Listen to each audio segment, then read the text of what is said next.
Ambulance आई ना काम छी। हाँ आज एम्बुलेंस ना जाएगा। भाई नमस्ते करती हूँ। नमस्ते दीदी।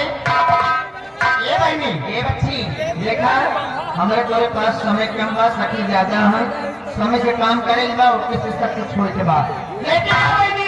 हाँ उसी नमस्ते करे हाल चाल पूछे सब बढ़िया बा अब तेरी आगे बढ़ाए और बहन बात की आई देखा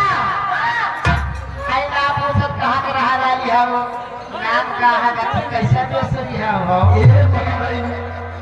महाराज सबसे निपट ले तुम्हें बतावत ये टेंशन नहीं लिया। अरे हम सारा पता नहीं दे तो है हम दीदी घबरा जी आई बहनी कल हमसे ले तू मतलब तुझे चाह दिया हर काम छोड़ के खाली देखा छोटी अरे कोई बड़ी बड़ी खोट है ये बात तो ए बहनी आप ठीक है आप उससे एक बात पूछे चाहते हो काफी जो ये सुना हो सिंगार करके अरे आंखों में गजरा लगा के और ये माथों में बिंदिया सजा के आए भैया अरे चमकी रंगी साड़ी पहन के बिंदिया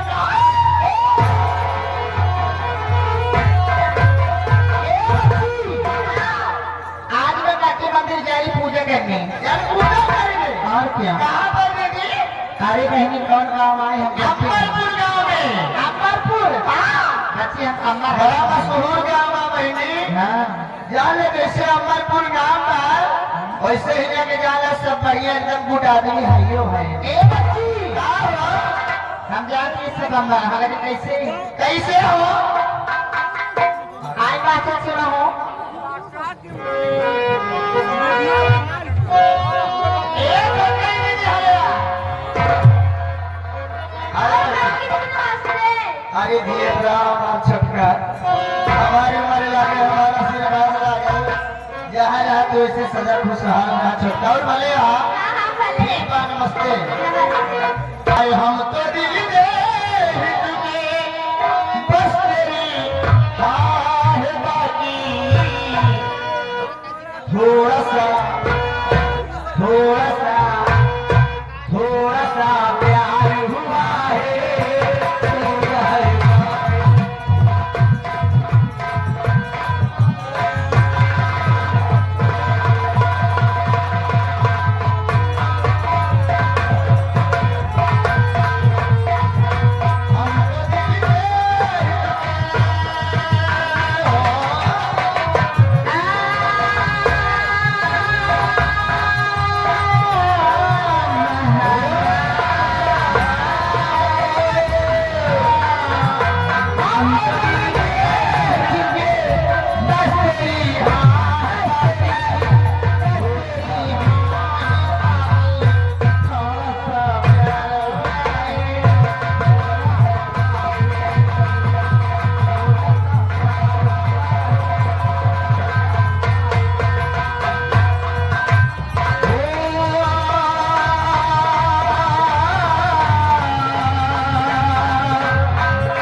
Hey